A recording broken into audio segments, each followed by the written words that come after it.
Abonnez-vous et cliquez aussi sur la petite cloche de notification pour ne rien rater de nos prochaines vidéos. N'oubliez pas de partager aussi la vidéo et de la liker. Afrique N24. Togo. Attaque terroriste dans le nord du Togo. Le JNIM revendique l'attaque meurtrière dans le nord. Le groupe de soutien à l'islam et aux musulmans, JNIM, la branche d'Al-Qaïda au Sahel et dans une grande partie de l'Afrique de l'Ouest, s'est attribué le mérite d'un assaut important contre les forces armées togolaises à la fin de la semaine dernière. Cette attaque a fait au moins 17 morts parmi les soldats près de Tiwoli, une petite localité proche des frontières avec le Bénin et le Burkina Faso. Dans un court communiqué publié en ligne, le JNIM a déclaré que ces hommes ont tué 16 tyrans, brûlé 2 voitures et capturé 16 kalachnikovs, 24 chargeurs de fusils et 5 motos. Aucune autre information ou photo n'a été publiée avec la déclaration initiale. Les informations fournies par le JNIM correspondent en grande partie aux rapports locaux. Des sites d'information togolais ont rapporté que de grandes colonnes de djihadistes ont pris pour cible un avant-poste militaire avec des véhicules équipés de mitrailleuses lourdes. Bien que des sources locales aient rapporté que les soldats togolais ont finalement repoussé l'attaque, au moins 17 ont été tués dans le processus. Le communiqué d'aujourd'hui est la deuxième revendication de responsabilité pour une attaque au Togo menée par le JNIM au cours des 2 dernières semaines. Le 19 novembre, la branche d'Al-Qaïda a également pris le crédit d'un assaut contre une position militaire togolaise près de Sankortchagou, une localité également située dans la région de Penjal, au nord-est du Togo. Cet assaut, qui aurait également été repoussé, a fait 2 blessés parmi les soldats togolais. Le JNIM a revendiqué 3 attaques à l'intérieur du pays littoral d'Afrique de l'Ouest jusqu'à présent cette année.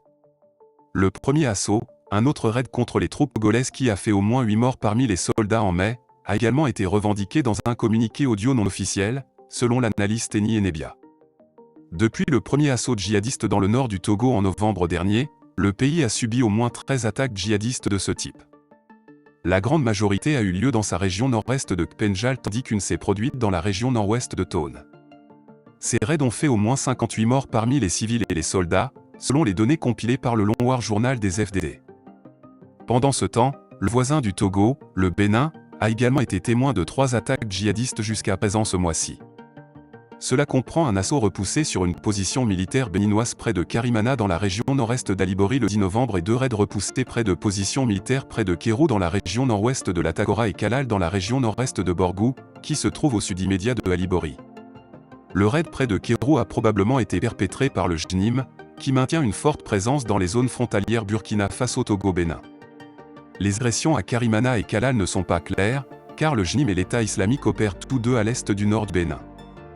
La violence djihadiste, qui comprend à la fois des unités basées localement et des unités djihadistes émanant du Burkina Faso, n'a cessé de s'aggraver dans les États côtiers d'Afrique de l'Ouest que sont le Togo et le Bénin depuis l'année dernière. Le pays voisin de Côte d'Ivoire a également connu sa juste part de violence djihadiste, bien qu'il n'ait pas enregistré publiquement d'attaque à l'intérieur de ses frontières depuis mars de cette année. Le Ghana a jusqu'à présent été épargné par la violence, même si cela ne signifie pas que les Ghanéens ne se battent pas pour les djihadistes au Sahel. En effet, il est possible que jusqu'à 200 Ghanéens soient dans les rangs d'Al-Qaïda et de l'État islamique dans la région. Ce n'est probablement qu'une question de temps avant que le Ghana ne subisse également sa première attaque. Alors que la violence djihadiste, en particulier du JNIM d'Al-Qaïda et récemment de l'État islamique, continue de se propager vers le sud de manière plus meurtrière, les États côtiers d'Afrique de l'Ouest devront développer des stratégies plus efficaces et consacrer les ressources pour endiguer le flux désormais plus fréquent d'attaques. Les efforts récents, en particulier un nouveau groupe de travail proposé par l'initiative d'Accra, un mécanisme de sécurité composé de la plupart des États du Sahel et du Golfe de Guinée, n'ont pas encore eu de résultats clairs. Likez la vidéo si ce n'est pas déjà fait. Laissez aussi votre point de vue en commentaire.